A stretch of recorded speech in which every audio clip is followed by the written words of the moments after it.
Okay, now you can. For those that are waiting on Zoom, I apologize. We have had some technical difficulties. We did not have the internet initially, and now we are just up. So thank you for joining us on Zoom. Public comment?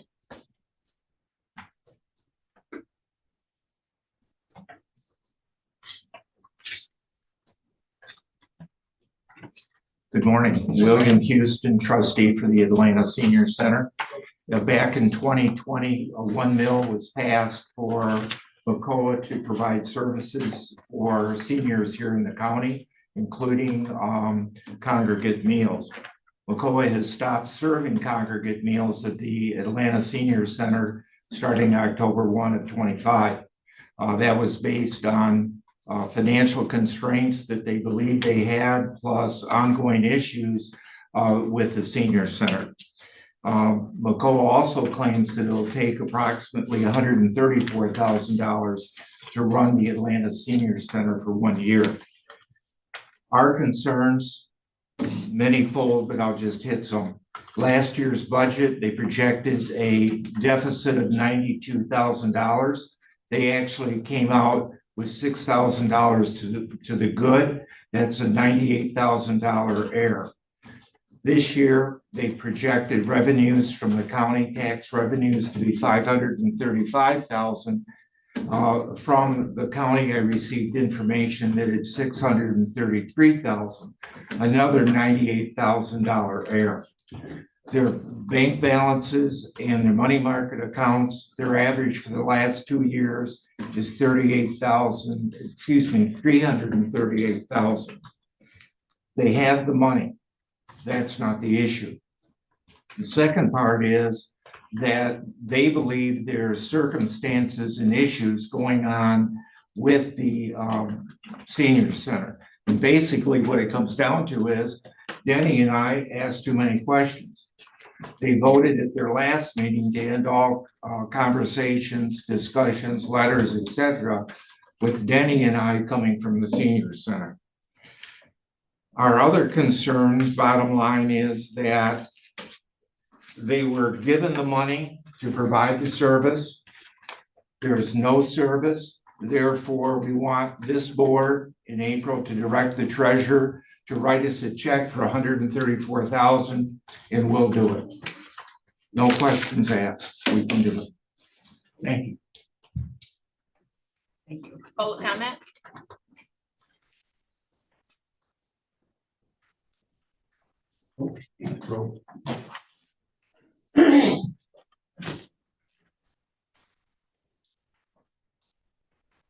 But don't duplicate anything that Bill had said, because we didn't conspire here with our minutes. But anyway, Denny Davis, the chair of the seniors group, and I kind of wrote this out last night. He said, I'm kind of concerned that the public, meaning the voters we represent, are getting the straight information that happens at our local McCoa meetings. My attendance at the McCoa meeting last week refreshed my thoughts that you should hear. I'm going to mention things that from their brochure that they put out. In October, McCoa newsletter stated the relationship with the Atlanta Senior Center has been strained because Mr. Houston and myself. Comments from the November meeting newsletter stated that the changes continue with the Atlanta Senior Center, and unfortunately, we haven't reached an agreement. Since the middle of October, there have been zero negotiations. Zero negotiations. They say that they have been negotiating right along. Only they have directives with mandates from McCoa. In the January 26th newsletter, it was said with great sadness, a decision is not to renew the lease with the Atlanta Senior Center to ensure the long-term stability with McCoa organization so we can provide essential services to our seniors. Now, I don't know if that means $134,000 saved to them and having a balanced budget with $138,000 in the kitty. I have kind of a hard time understanding that. Circumstances and ongoing issues involving multiple parties have made continued operations increasingly difficult. This is not being able to talk back and forth to have a discussion. Otherwise, a lot of these things could be solved just with simple discussion. Finally, in the February newsletter, they wanted to share an updating regarding congregate meals at the Atlanta Senior Center. It said, McCoa is no longer leasing space at the center, and meals will no longer be served at the Atlanta Senior Center. At the February again, McCoa board meeting, a motion was made to have no contact with Bill or myself at the request of the McCoa director. The vote was 5-0. One of the last comments made by Atlanta representative relating to congregate meals was, and I quote, "We weren't going to bother with congregate meals at the Atlanta Senior Center." But it's all right to strip equipment from the Atlanta Senior Center, purchased from 1988 from people that built the community, from all different organizations. Grants that were filed to the state from Michigan supplied the Atlanta Senior Center with a working kitchen is now, after removed, are being stored for future use unknown. We're dealing with an organization that has no checks or balances. They say that they're going in the red, then end up in a plus balance with only $338,000 in the bank. Market is, I ask questions. It's your taxes. Thank you very much. Thank you. Thank you. Public comment?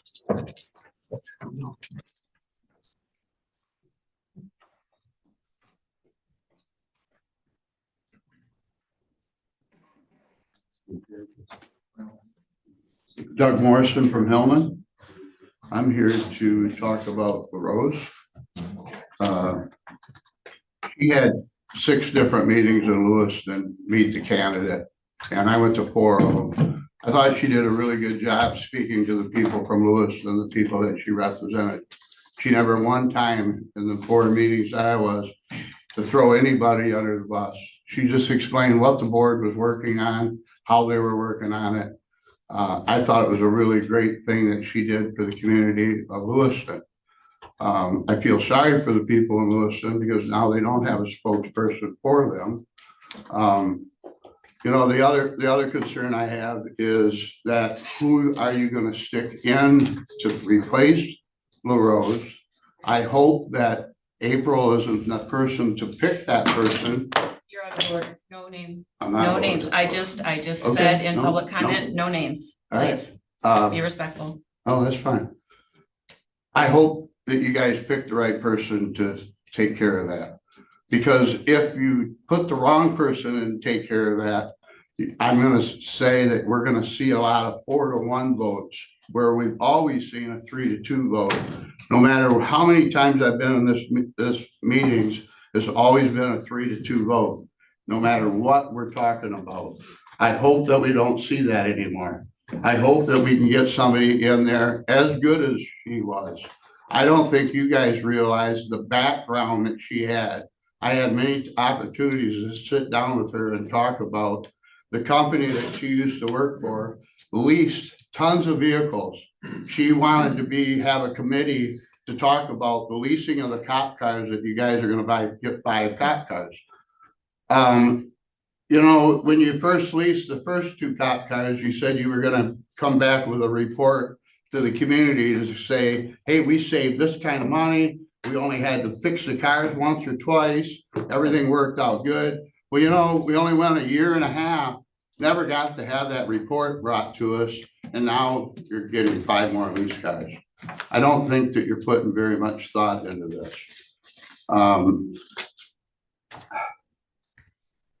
I don't understand why she lost second chair. I don't see why she got kicked out of the committees. I think the writing on the wall is that she felt that she wasn't getting a fair shake with you guys. I know I've been in meetings where you guys sit down. She didn't get the papers that the rest of you guys got. You expected her to vote on something that she had no idea what she was voting on. She said that she didn't have time. She would like to have you guys board that, but you guys didn't. So you wanted her to vote for something that she had not a clue on. I know Marion said about let's take a minute and have a recess so she could read that. She read it. She didn't still understand it. she wanted to be able to get some time into it, but you guys made a motion, you passed it, and again, a 3-2 vote. I could go on about LaRose. I think she was a great person. I think she would have been a great chairperson. Thanks for your time. Public comment? Hearing none. Community Foundation of Northeast Michigan. Oh, sorry.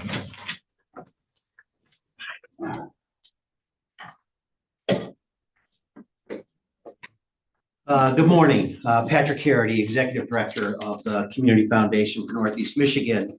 Thank you for your time this morning. I appreciate getting on the agenda. I would like to just share a little bit about RX Kids, explain why Montmorency County is a strong fit, and outline what's coming soon. What is RX Kids? RX Kids is a statewide prenatal infant cash support program that began in Flint, Michigan. It was developed by Dr. Mona Hanna, who's a pediatrician and public health physician. Dr. Hanna is known nationally for identifying the elevated lead levels in Flint children during the water crisis. Following that, her work focused on prevention, so how to stabilize families before harm occurs. And RX Kids emerged from that work. So what it provides is $1,500 to moms after the 16th week of pregnancy and $500 per month after birth for 6 months. Income often drops right before and immediately after birth. That is also one of the most critical periods for maternal and child health. This was launched in Michigan in 2024. Since then, more than 3,600 families have participated, and over $15 million has been distributed directly to mothers. The program has expanded across multiple communities. It's relatively new, but expanding quickly. The program is led by Michigan State University's Pediatric Public Health Initiative in partnership with University of Michigan's Poverty Solutions. Payments are administered by Give Directly. So why does this matter? This is a preventative public health issue. Stability during pregnancy and early infancy is associated with healthier birth weights, fewer preterm births, reduced maternal stress, increased prenatal and pediatric visits, and stronger early childhood outcomes. This is about improving conditions at the very start of life. So Michigan has committed roughly $270 million statewide to expand RX Kids. This is a 3-year model and a public-private partnership. So state dollars are available, but they require local philanthropic dollars to unlock them. For Montmorency County, the annual program cost is approximately $290,000, and approximately $32,000 per year must come from local philanthropy. All right, so the local match over 3 years is $95,000. That unlocks about $777,000 in state money. So every one local dollar in philanthropy leverages $8 from the state. In practical terms, so Dr. Joshua Myerson, who's the medical director of District Health Department number 4, has expressed strong support for this and emphasized that the health impact goes well beyond the immediate financial support. So why Montmorency County? So the Community Foundation for Northeast Michigan, we serve 9 counties in Northeast Michigan. All right. Montmorency County has approximately 54% Medicaid births, the highest in our 9-county service area. So what this means is that more than half of babies born here begin life in households that meet income-based eligibility standards. The program is designed specifically for rural counties. Montmorency is not an afterthought in this model. It is exactly the type of community this was built to serve. So how is the Community Foundation able to act? So recently, the Community Foundation received an estate gift that was designated for unrestricted use in Montmorency County. The donors, who had retired to Hillman, care deeply about this county and they wanted their resources used where they could make a meaningful difference.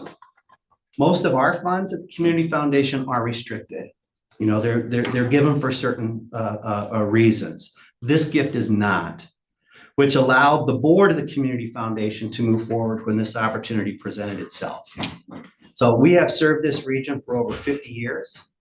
We operate with strong accounting practices, independent audits, and clear fiduciary oversight. We take stewardship of charitable assets seriously, and this is a thoughtful and appropriate use of those funds by the board. So local leadership in Montmorency County is strong for this. Thunder Bay Community Health will serve as the community champion. Thunder Bay is deeply rooted in this community. They serve families across Montmorency County every day, and they understand the needs on the ground. So the roles are clear. Thunder Bay Community Health is going to lead locally. The Community Foundation for Northeast Michigan is going to serve as the fiduciary and give directly, administers payments, compliance, registration, and fraud protection. So this is health-led, it's locally grounded, and it's centrally supported. We're launching April 1. For Montmorency County, that means that eligible pregnant individuals will be able to enroll and begin receiving support. For babies born here starting on April 1, that means additional stability during the most vulnerable moments of life. For families, it means help with rent, groceries, utilities, diapers, the basic expenses that rise right around childbirth. For providers in this county, it means working with families who are under less financial strain during pregnancy and early infancy. This is real support in this community. There will be a virtual kickoff event. I will make sure all of you receive an invitation. If anyone in the room wants to sit down on that, just email my office. We'd be happy to add you to that. What we're asking for is awareness and partnership and public support for bringing this into Montmorency County. We're moving forward, and we would welcome your support as we do so. So thank you, and I'm happy to answer any questions if that's how this works. Yeah. Can I ask the question? Anybody else have one? Okay, so Thunder Bay is going to be the administrator. They're going to identify the individuals, or They're going to be the community champion, so they're going to be able to connect pregnant moms to the program. But Give Directly is the organization that's going to be enrolling the moms, verifying, and then making the direct cash payments to the moms. Okay.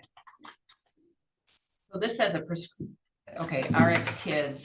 When I read it, I thought this meant, you know, for like prescription meds and stuff. But Sure. that's not what it is. It is Sure. for the prescription for the whole Yes. ball of wax for the Yes. money that they're short when they come. Okay. Yes, everyone is eligible. Sorry, everyone that is 16 weeks pregnant is eligible, all right, Not you. to receive it. There is no income threshold. There is no, I mean, it's universal.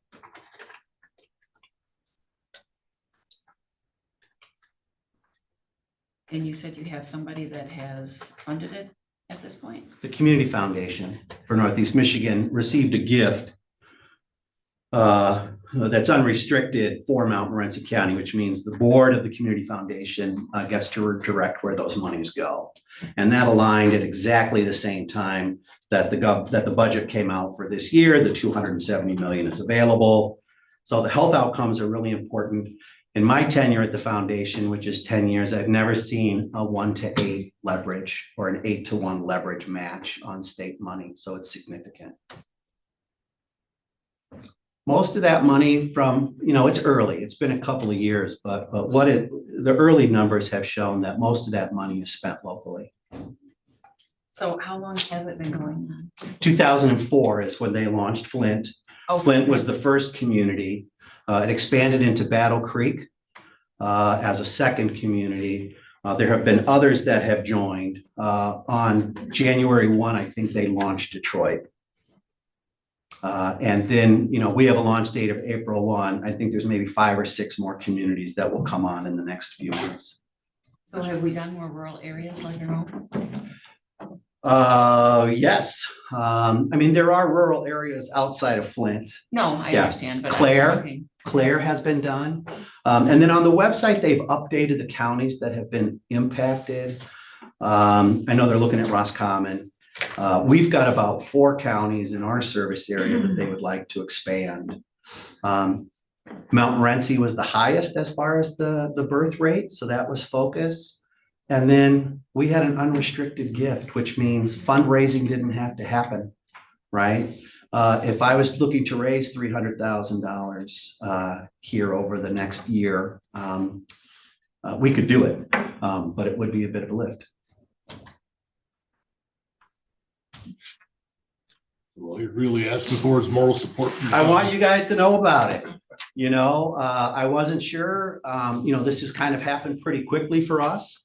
And I thought that it would be, as soon as our board voted to be the fiduciary and then voted to use the monies, and Thunder Bay Health came on as the champion, which all happened kind of quickly. I just wanted to bring it to your attention. I had reached out to April and she was able to get me on the calendar for today. So no, we're not here asking for anything.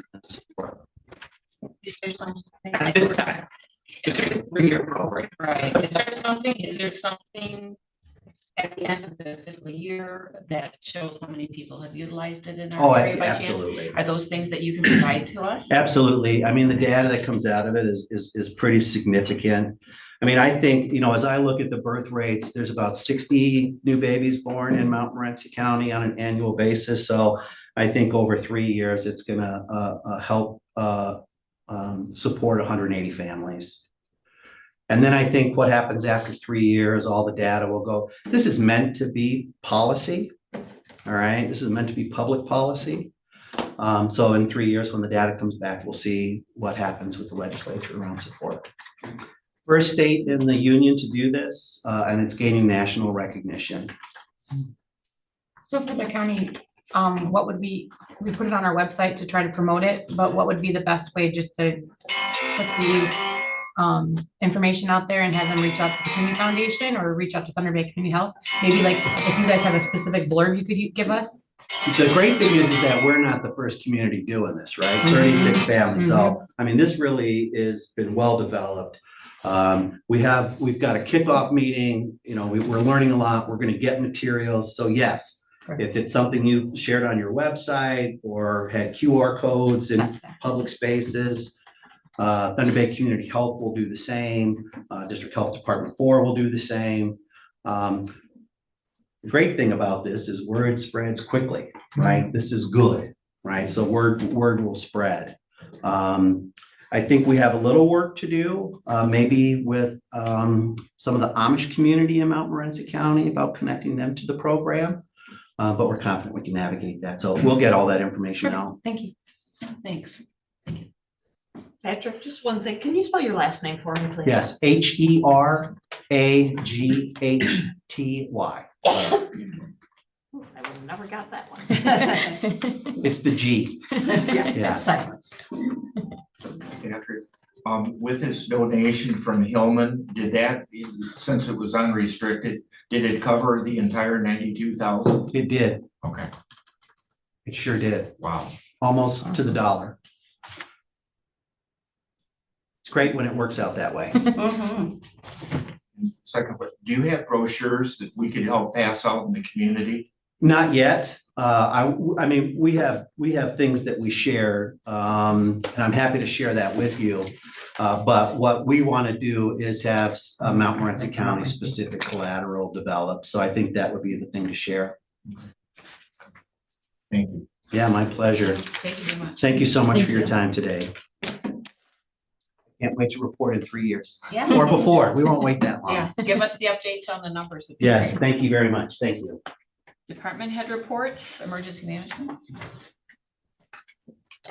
I apologize for that late report. We had some, I'm not sure if it was internet issues yesterday and today, but so you haven't had a chance to review the report, but I wanted to go over a few things from the financial perspective. We did receive the grant packet for the 2025 EMPG grant for this position. And it was very low this year, extremely low. So this grant program typically is between 25, reimbursed at 25 to 40% over the years. This year for 2025, it was reduced to like 11%. So that's huge. Luckily, this role was not filled, and so you didn't have a lot of reimbursement needed, although April took on a lot of the tasks, and Mary, from the emergency management perspective. Next year, 2026, I'm hopeful that that percentage goes back up at least to 20-some%, because that does include wages, fringe benefits, and all that. So that is huge for the county to be reimbursed for this position. So that application has been completed. The Homeland Security Grant Program that we get for the region, we have multiple different national priority areas that we have to fulfill to get that money. That money is regional. However, that money is what we fund our Emergency Operations Center projects, training and exercise for emergency managers and counties throughout Region 7. As well as hazmat, cybersecurity, the list goes on and on. That grant program has been put on hold. So that does come through FEMA, and that program is put on hold. It was put on hold 6 months to a year ago as well, and funds were released. Now it's back on hold. So as exciting as it was to have the thought that we might get additional equipment for Emergency Operations Center and more training, we're having to fund that through other avenues. The $200,000 urgent need food assistant grant from MEDC, April and I met with MEDC and all the emergency managers in the region.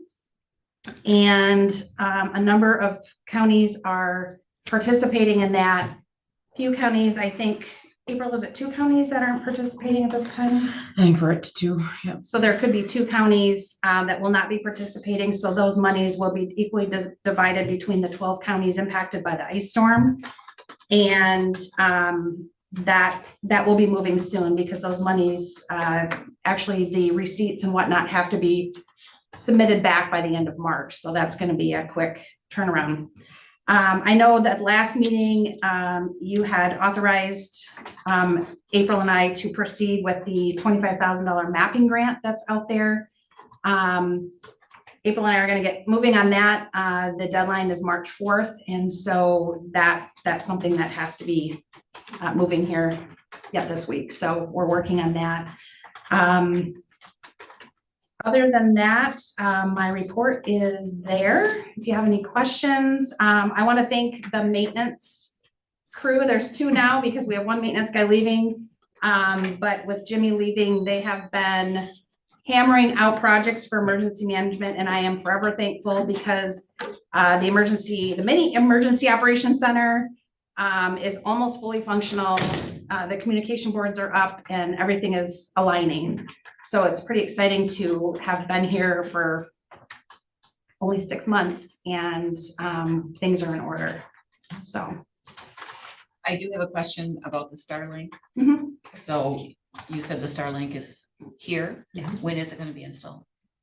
That's what we got to work on. Yeah, so I need to reach out to Starlink, because we don't want to be paying every month to just have it. So we want it for emergency purposes only. The great thing is that I didn't touch on, the Northern Exposure exercise that we're participating in with the National Guard. That's an opportunity for us to try out a lot of things, our communication systems. So what my goal is to, if we don't need it prior to, that is going to be a great opportunity for us to activate the Starlink in a semi-emergency type role and take it to the site, because we need it to be mobile. So it wouldn't be necessarily wired in here, but it's also going to be available for us to use on a mobile basis to take out to different facilities if we need them. So that's something we're going to test, is to activate the Starlink to be able to get it out to the Lambda site where we're going to be doing the exercise out of Lewiston.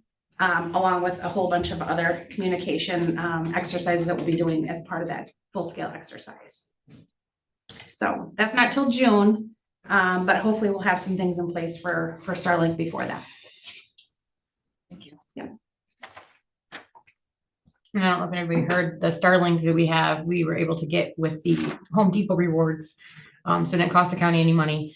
It was from all the generators we purchased through the MEDC grant. It kicked back rewards, so it paid for the Starlink for us. The second item from the bottom, your Great Lakes Homeland Security, you don't have a date. So that date is May 4th through May 7th. May 4th? May 4th through May 7th. And that would be for any of the departments, fire departments, EMS, law enforcement, if board members wish to attend. It's very educational. There is a school track as well. So if we have any folks in the schools that wish to participate, the nice thing about this conference is the county's reimbursed for the conference registration, the hotels, the parking, and the mileage if they use a personal vehicle. So the county fronts the cost, and then the region reimburses for all those expenses for 3 people in the county. And where is this conference at? It is at the Amway Grand in Grand Rapids. Where's that? Grand Rapids. Amway. Oh, yeah. So if anybody's interested or knows anybody, I did send that information out to everybody. So I've got one person semi-interested, but there are, 3 positions open for folks to go. Thank you. Any other questions?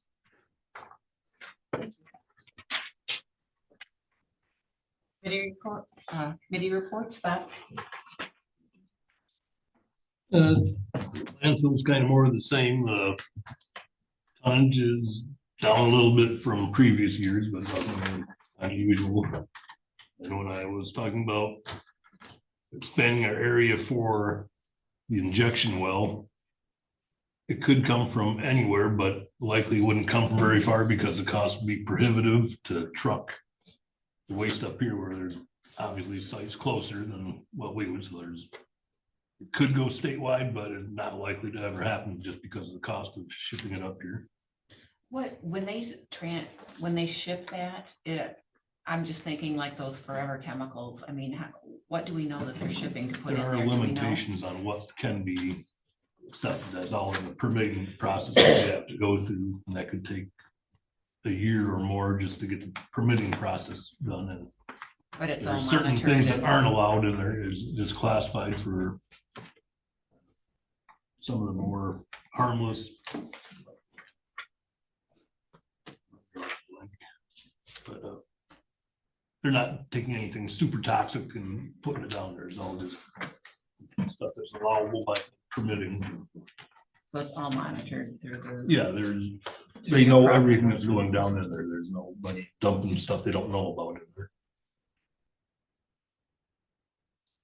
That's about it. Michelle? Northeast Consortium, Michigan Works. They did the election of the board officers. To remain the same, they did have to replace a person that left for health conditions. And John Kozlowski had replaced that person. There was a 2.8% COLA increase that was passed for the employees. There was a total of 57,500, and they had that already in the budget, so that was approved. There's also manager's report. This is from July of 25 through 1 of 26. The jobs filled through Michigan Works was 1,864. Total customers helped by service centers, 6,951. Employers served, 774. There were programs that were served for January 26. On the job training, there were 6.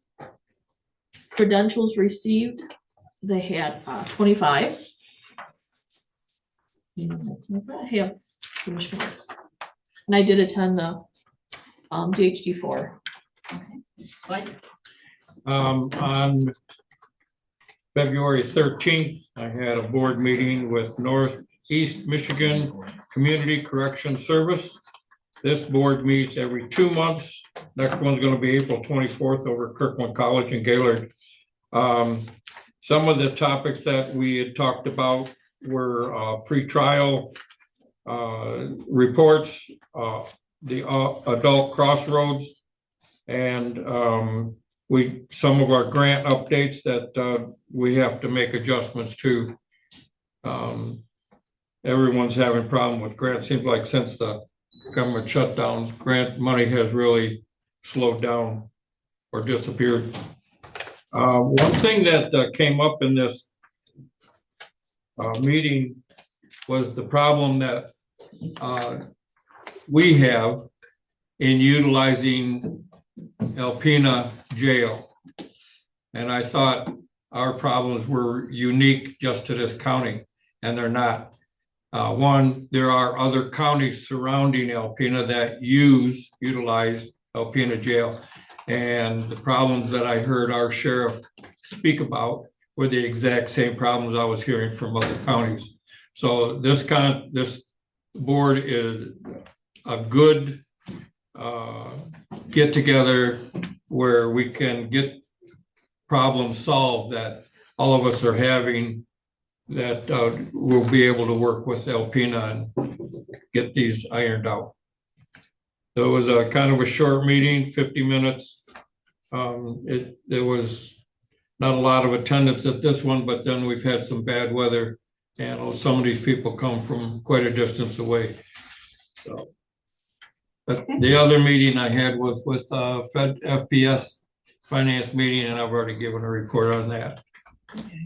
And I have been to the MMP meeting. I've done several Zoom meetings and trainings this last month with Eagle for the MMP, also through MSU Commissioner School. The material management, Cheryl sits on that with me. We reviewed another set of materials and looked at some objectives for Montmorency County, but it's all in the work. It's all preliminary at this point, so there's nothing specific.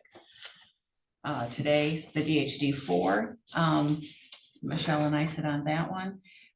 We do have an updated budget. The last meeting I reported that they had some grant funding come in. Right now, the net positive position at the last meeting that was provided says we are standing at $146,364.49. We're still drilling down on some of the grants and the Medicaid money from 23 and 24 that needed to be updated. So finding the exact figures on that is still pending. Our finance director is working on that. And I had FPS. And that is it. Controller's report. FEMA public assistance. So all of our projects, AD and our donor resources have been obligated, and they are currently reviewing the category Z, which is the management expenses portion of it. So total funds receiving would be $68,655.63. That'll be coming back to us, and we've already received project A, category A and category B money, and waiting on the $15,996 from the donated resources. And then the amount for category Z is $3291.18. So our expenditures that we spent Covered. are covered. Yep. So all this money will be deposited back into the county improvement fund, which is what we use during the emergency to take care of the costs. Auditors will be on site starting Tuesday, April 21st. And then I also did receive the soil erosion ordinance back from our attorney. I gave you a copy in your email so you could review it. And then I also gave you a copy of the fee structure that Joe worked on and I wrote up for him. So that'll be on the agenda next week for your guys' approval. If you have any questions. I'm not on my report, but it happened just Monday. MMP, I met with, Cheryl was on that with me. We met with Eagle. We talked about the grant and how the reimbursement process works. And we learned a few things that we need to fix in our work program. So that'll be talked about at the committee meetings in the ILA. I did submit our reimbursements that for everything we've expended to Alpena County so far. So those have both been submitted to Eagle. Maddie told me she received them both. It's about $25,000, so we should get that money back hopefully relatively soon. We will be making some changes to the committees, and we learned that you could add me, since I have to do the grant administration work on this, that I could get added as a proxy to the MMP committee. So that was one of the things we discussed in that group meeting. Right, and we also learned that indirect costs, so the time spent doing the reporting, things like that, could be reimbursed by this Eagle grant. So we need to keep track of that, and we can submit for those reimbursements and update our work program for that as well. And RSS is supposed to be completing the progress reports for us, and so that all of our 5 counties are the same, and we can add any pertinent information for our specific county, and then we'll submit it. But the FSRs we can do ourselves without having to do the whole group. So Did we get the preliminary draft from them? Did we see the email on that, Cheryl? They were gonna send a draft. I've seen a ton of Yeah, emails. I'm- the last I 2 know. days. I know from MMP, I probably got 10 emails I still need to go through with I like know, I a just million don't- attachments. Like 4 or 5. I don't remember seeing that preliminary draft, did you? I don't recall. I mean, we have, other than what's attached to our grant stuff, I don't know that there's. I'll look through. I have a couple emails that just Caitlin sent even over just the last couple days that I have to look through. Okay. I do have all the scopes though. I saw Caitlin sent that over, so I'll look through those as well. The rest of this stuff is all agenda items, so I touch base on that when we get to that point. Number 12, are no discussion items listed today. The unfinished business is the cameras. And we have that.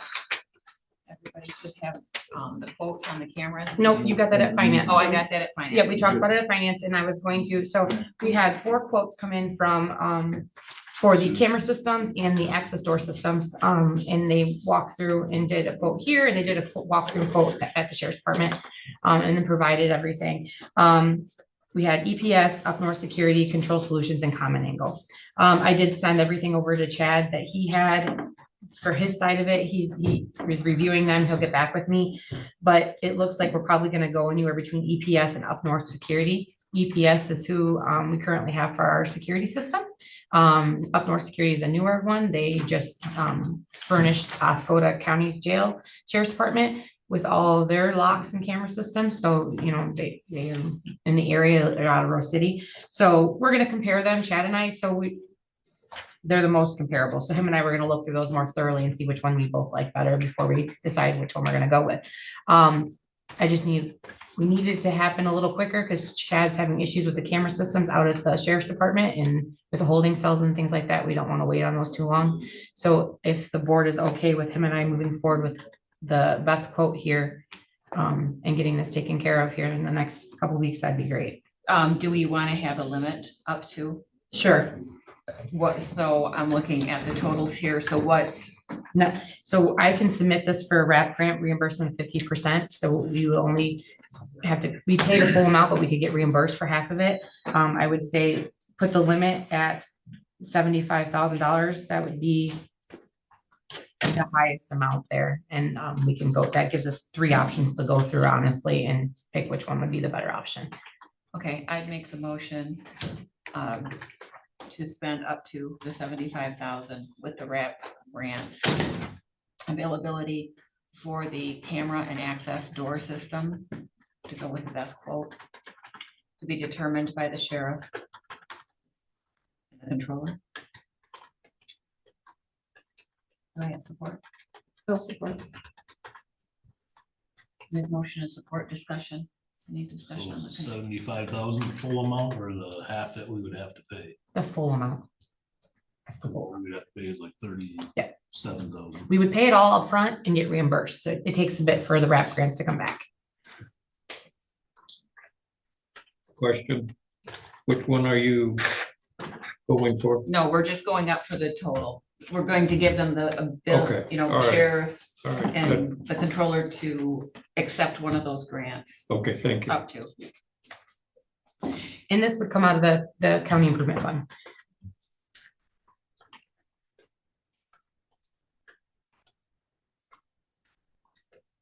You had said that, how long does it take to put these in? Like once you give them this quote? Or is there a turnaround time? What's the sheriff needing? Each one was different with their, so it depends on which one we end up going with. Each one had a kind of a different timeline.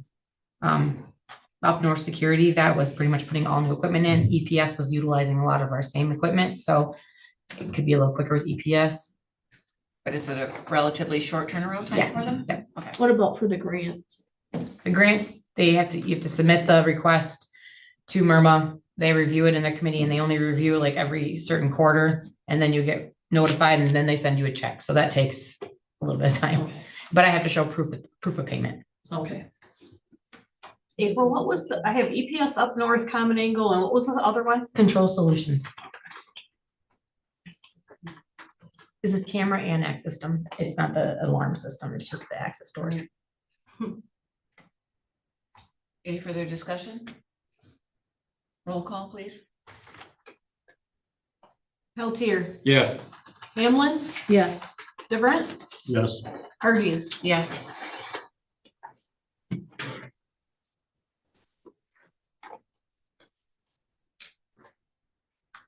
Unfinished business. So at this point in time, we'd like to acknowledge the resignation and declare the vacancy. The county clerk received a written resignation from Commissioner LaRose effective immediately. Pursuant to Michigan law, the Board of Commissioners must acknowledge the resignation and declare the District 4 Commissioner seat vacant.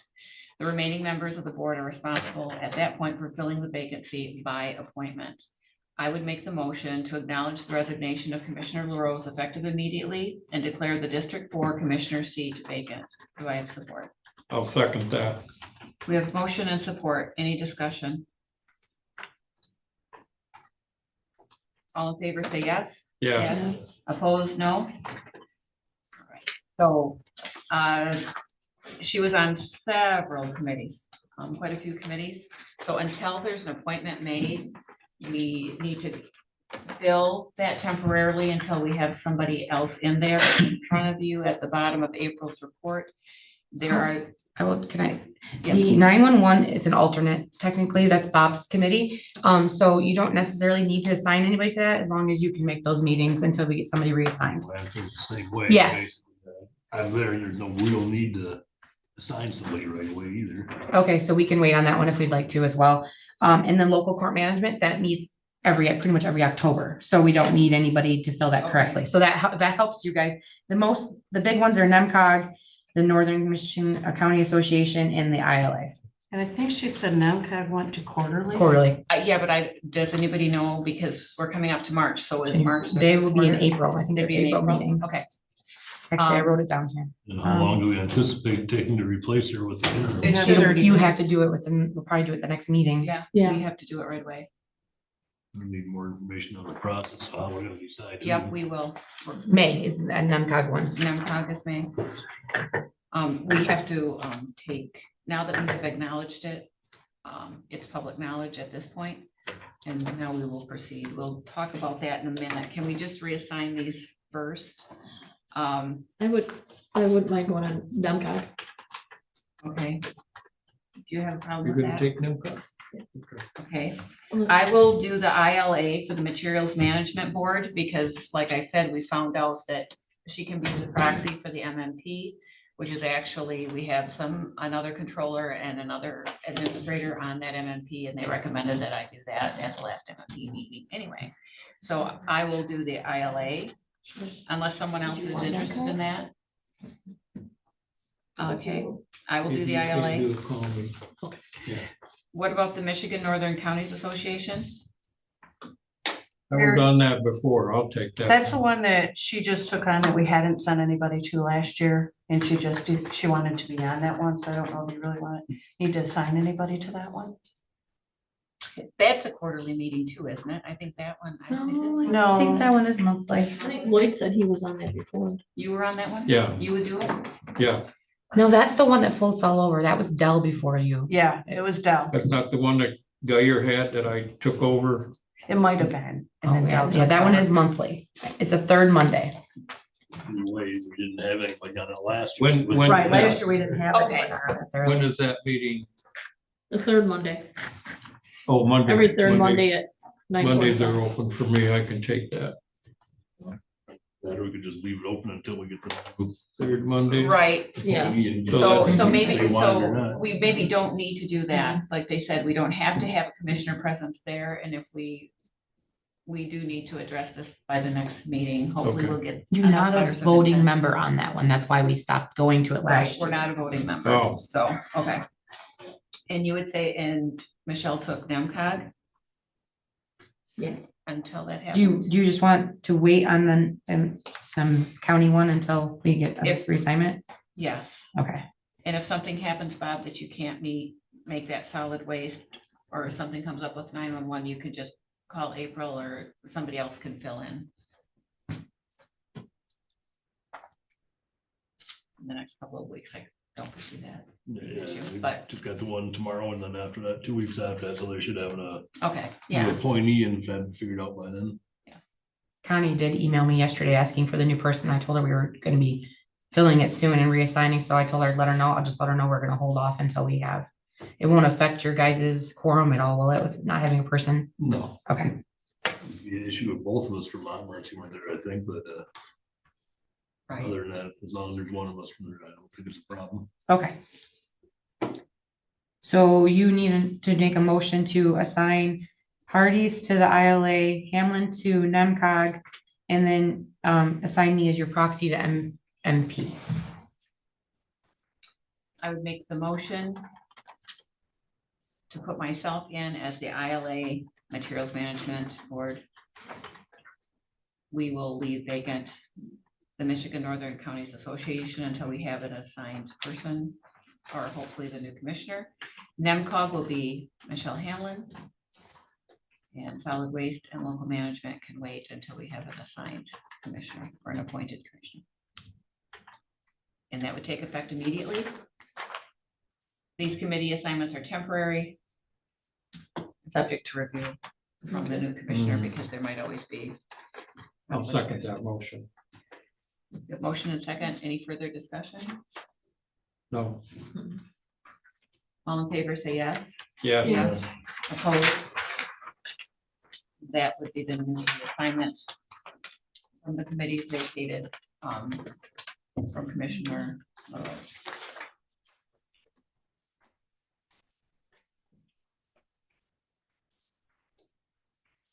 The only other thing on our agenda, You need to do the public statement of letters of interest. She didn't do the proxy. Turn the thing over. Yeah, Ooh. the proxy. Oh, she added it in that last motion. Did you not?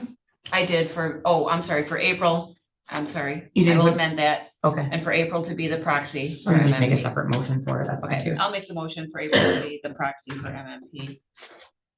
Do I have support? I'll support. Motion and support. Any further discussion?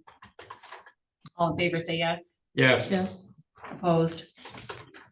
You are the proxy for MMP. I do not have, The top of my report on the second page, public statement. This is Do where you you're not gonna have that on? Do not have the back side up? Probably have two. I have single five. No, it's okay. Okay, I think it's, yes. All right, so the public statement regarding the Board of Commissioner vacancy. The Board of Commissioners will accept letters of interest from residents of District 4 who are registered electors of the county. Letters should outline the applicant's qualifications and interest in serving. Submissions will be accepted until March 5th, 2026 at 4:30 p.m. That's a week. Yes, that's a week from today. And should be delivered to the County Controller's Office at P.O. Box 789, Atlanta, Michigan 49709. The board intends to review submissions and vote to appoint the new commissioner at the March 12, 2026 meeting. And is that going, so that is going to be posted in the Tribune We'll put it in the Tribune today, on the building, on the website, share it with Facebook. And then you guys will be able to interview candidates at that March 12th meeting before you're making a decision. Okay. And this is only they would finish out, whoever is interested, they would finish out, when Cheryl and I were talking about, they finish out this term to the end of the year. And then they have to go on the general election to finish out the last 2 years. So they have to do the general election this year. Correct. Anybody that resigns prior to April 14th would be on the ballot. So they're gonna somebody needs to finish the term. So right now, whoever you appoint sits in the seat until somebody has been elected, and then they take over. Would they have to go through primary first too? Yes, Okay. it is a political party seat. So I guess it depends on what they're running under. Yeah, if they ran as independent, they wouldn't have to do the primary, they'd have to do the general. But they would still have to gather the signatures Absolutely. at whichever point. What happens if somebody doesn't run? Do they just continue to allow that person to sit appointed? Let's worry about that. Oh, because I don't wanna, Okay. that's my only Don't concern. we look for Do we I need to know. make a motion to that effect, public, or are we fine? It's in the law. That's how that works. Okay. The other thing is, we're looking at the last item, says consider rescission and adoption of a revised 2026 board regular meeting schedule. We had discussion back and forth. The last year, we went with the evening meeting and a day meeting. We haven't overall seen, it's usually, the attendance is basically based on the agenda items. It's not really been based on it. So the request has come up from a couple of commissioners to reconsider the timing of that. So do we have any interest in changing the minutes? I'm sorry, the meeting times from 6 p.m., keeping them at 6 p.m. and 9 a.m. now, or going back to the 9 a.m. meeting schedule for the second and fourth Thursdays? I'd like to go back to the 9 a.m. Well, meetings. Wait a minute.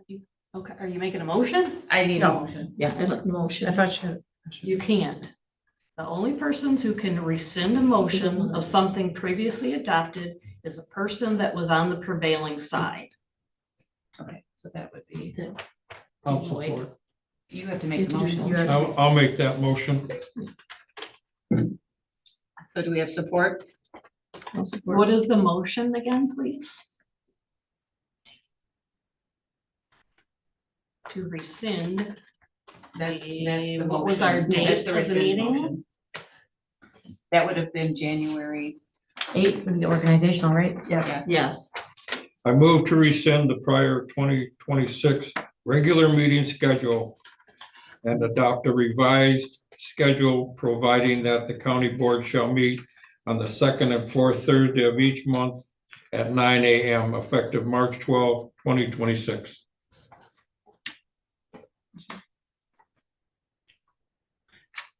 Do we have support? Yes, I'll support. Michelle. Motion and support. Any discussion? So we don't care about the people that may want to come and attend the board meeting in the evening because it's the only time they can if they have to work. It sounds like to me. Well, that's been the question both ways, and we've had, There's been times I've been here where there's been a lot of people here on the evening meeting. right, and I was gonna say, I think agenda seems to be driving it, because we've How had many people are evening. here right now? Is it a huge amount? I have a lot on Zoom. Today. Mhm. 21, What was our Zoom last? 3. After, oh, really? On the last evening meeting on February, that was 3.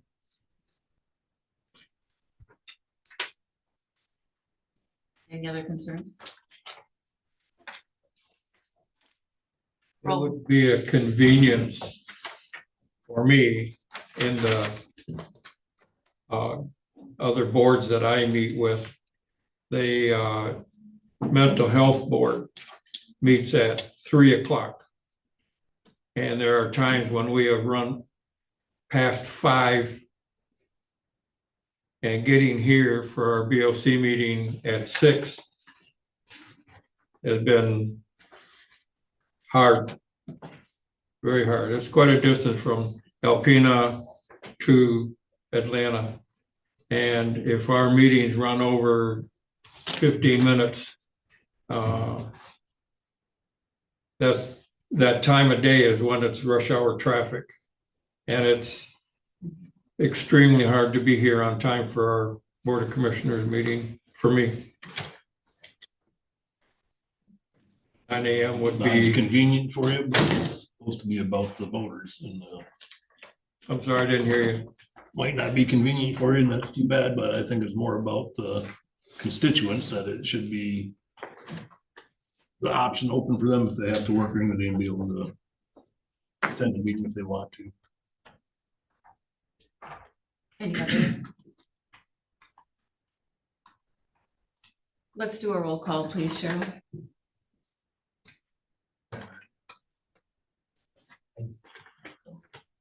Ham, We're in the middle. Yes. DeBrent, No. Hardee's, Yes. Peltier, Yes,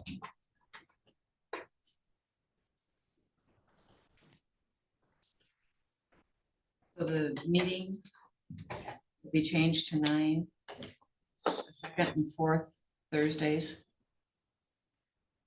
Moving forward, which will include our March 12th meeting, beginning on the March 12th meeting. Without objection, we are adjourned. It is 10:08.